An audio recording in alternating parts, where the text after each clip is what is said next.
తాకట్టులో ఉన్న బంగారాన్ని విడిపించి ఆ రోజు ఆన్లైన్ రేటుకే మేము కొంటాం. Sharma gold company.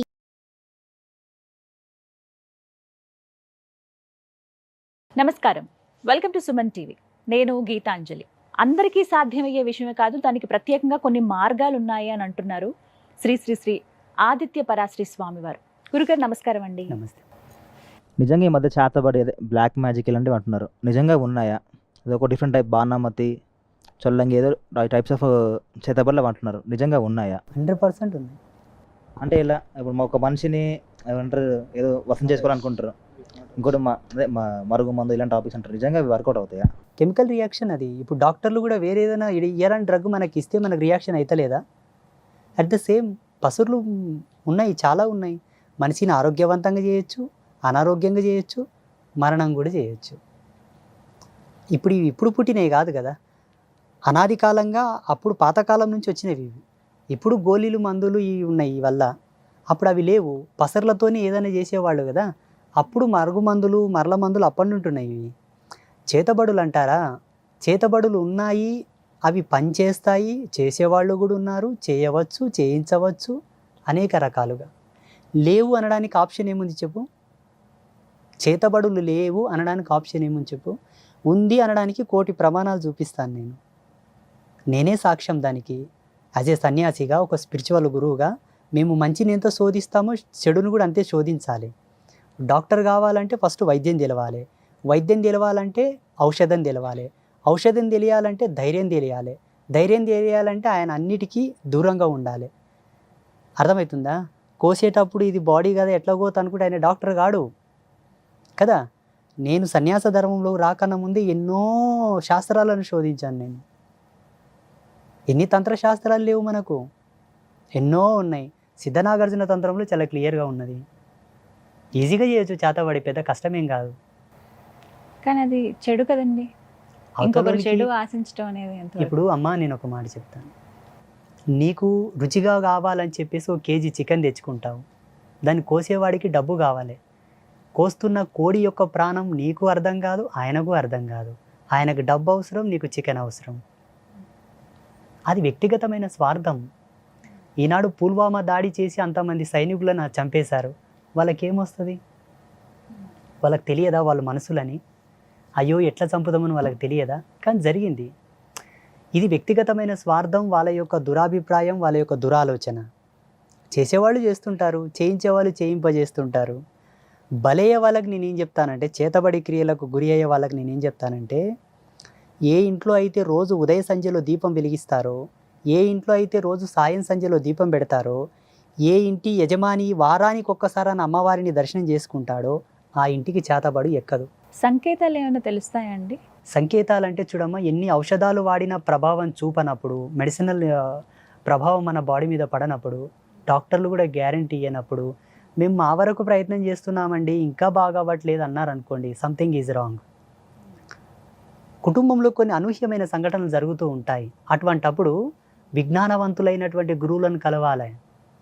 విజ్ఞానవంతులు, శాస్త్ర అధ్యాయం మీద పట్టున్న వాళ్ళు, మంత్ర సామ్రాజ్యం మీద పట్టున్న వాళ్ళని కలవాలి. అయ్యా మాకు ఈ సంకేతాలు వస్తున్నాయి, ఇవి ఎందుకు సూచన? ఈయన అడిగినట్లు పితృదోషాల, ఆయన అడిగినట్టు చేతబడుల, ఇంకొక అతను అడిగినట్టు పెద్దలు చేసిన పాపకర్మముల, తను చేసుకున్న పాపకర్మముల. జ్ఞానవంతుడైన వాడు, మంచి నిష్ణాతుడు దాన్ని విశ్లేషిస్తాడు, జాతక పరిశీలన చేసి ఇది ఇందు మూలంగా వస్తున్నది, నువ్వు ఇలా ఉండు, అంతే, తీరిపోతుంది. ఇంకా లేదనుకో, అవతలి వాడు స్వార్థపరుడైతే నిన్ను వాడుకుంటాడు తప్పిస్తే నీ సమస్యను వాడుకోడు. అర్థమవుతుందా? ఇప్పుడు జరుగుతున్నది అదే. అలా జరగడం బట్టే ప్రతి ఒక్కరు ఇప్పుడు ప్రశ్నిస్తున్నారు మాలాంటి వాళ్ళని, ఏమీ లాభం అయ్యా మీ నుంచి సమాజంకి అంటున్నారు. డైరెక్ట్ లైవ్లో మమ్మల్ని, మీ నుండి ఏం లాభం సమాజంకి అంటున్నారు. మేము చెప్పడం బట్టే కదా ఈరోజు పుష్కరాలు వస్తున్నాయని మీకు తెలుస్తున్నది. మేము చెప్పడం బట్టే కదా ఈరోజు మీకు గడియారం ఉన్నది. మేము చెప్పబట్టే కదా ఈరోజు మీకు క్యాలెండర్ ఉన్నది. మేము చెప్పడం బట్టే కదా మీకు గ్రహణాలు తెలుస్తున్నాయి.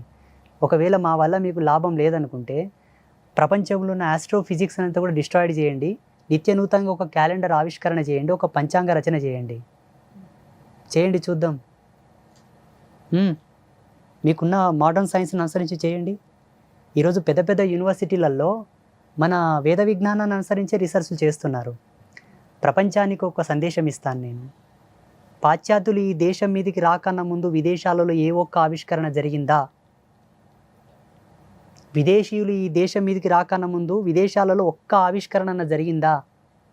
తిరగలి కూడా లేదా ఆ దేశాల్లో, పిండి రుబ్బుకునే తిరగలి కూడా లేదా ఆ దేశాల్లో, తెలుసా? ఈ దేశం మీదకి వచ్చి ఇక్కడున్న కళాఖండములను, ఇక్కడున్న ధర్మశాస్త్రాలను, వేద విజ్ఞానాన్ని తీసుకెళ్ళిన తర్వాత వాళ్ళు రీసెర్చ్ చేసుకొని అన్ని ఆవిష్కరణలు చేశారు. ఇక్కడెందుకు కాలేదు గురూజీ అంటే, ఇక్కడ దౌర్భాగ్యాలు చాలా ఉన్నాయి. 500 సంవత్సరాలు సుదీర్ఘంగా ఏడ్చినటువంటి మాలాంటి తాపసుల యొక్క ఆవేదనకు నిదర్శనంగా అయోధ్యలో రామాలయం కట్టించిన పుణ్యాత్మను ఓడగొట్టారు ఇప్పుడు ఉన్నటువంటి వాళ్ళు, ఇక్కడ ఉన్నోళ్ళు. ఇటువంటి దౌర్భాగ్యులు ఉన్నంత వరకు ఇక్కడ ఏ ఆవిష్కరణలు జరగవు, ఉన్నవే కూలగొట్టేస్తారు. ఇంకా అర్థమవుతుందా? అది సాధువుల వల్ల ఈ దేశానికి ఏ లాభం లేకపోవచ్చు, ఒక లాభం ఉన్నది. మానవుని పరివర్తనలోకి తీసుకొచ్చేది మేమే. నేను సన్యాసిని అయిన తర్వాత ఎంతోమందిని వ్యసన విముక్తుల్ని చేశాను, ఎంతోమందిని ఆల్కహాల్ నుంచి దూరం తీసుకొచ్చాను, ఎంతోమందిని ధర్మం వైపు నడిపిస్తున్నాను, జ్ఞానం వైపు నడిపిస్తున్నాను. నడవని వాళ్ళ పరిస్థితి ఏంటి? ఈరోజు మా పీఠానికి ఎంతోమంది వచ్చి అమ్మా, నన్ను చాలామంది అమ్మ అంటారు, అమ్మవారిలాగా అంటారు, స్వామీజీ కూడా అంటారు, గురూజీ కూడా అంటారు. మా ఆయన మద్యంకి బానిసై రోజు వచ్చి తాగి నన్ను కొట్లో కొడుతున్నాడు అంటారు. ఇప్పుడు ఎవరు బాగా చేయాలి ఆయనని? వైద్య రంగంలో మద్యం బంద్ చేయడానికి ఏ ఔషధాలు లేవు, ట్రీట్మెంట్ లేదు.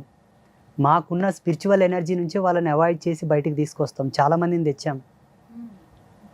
మాలాంటి వాళ్ళం ఉన్నాము కాబట్టి అక్కడక్కడ ఇంకొంతవరకు మంచిగా ఉందేమో అనుకుంటాను. తాయితులు సంథింగ్ అది కట్టుకుంటారు కదా, వాటి వల్ల ఏమన్నా ఎఫెక్ట్స్ ఏమన్నా ఉంటాయా? మొదట తాయిత్తు నిర్మాణం చేసే విజ్ఞానం ఉండాలి. ఏదో ఇప్పుడు ఏదో కట్టేస్తున్నారంటే నేనేం చేయలేను దానికి. తాయిత్తు నిర్మాణం వెనకాల మనకు మంచి క్లారిటీ ఉన్నది. తాయిత్తు ప్యూర్ కాపర్దై ఉండాలి, సిల్వర్దై ఉండాలి, పసిఫిక్ ఆఫ్ మెటలైజేషన్తో కూడి ఉండాలి. ధాతు శాస్త్రాన్ని అనుసరించి తాయిత్తు నిర్మాణం కావాలి. అందులో నిక్షిప్తం చేసే మంత్రం కరెక్ట్ ఉండాలి.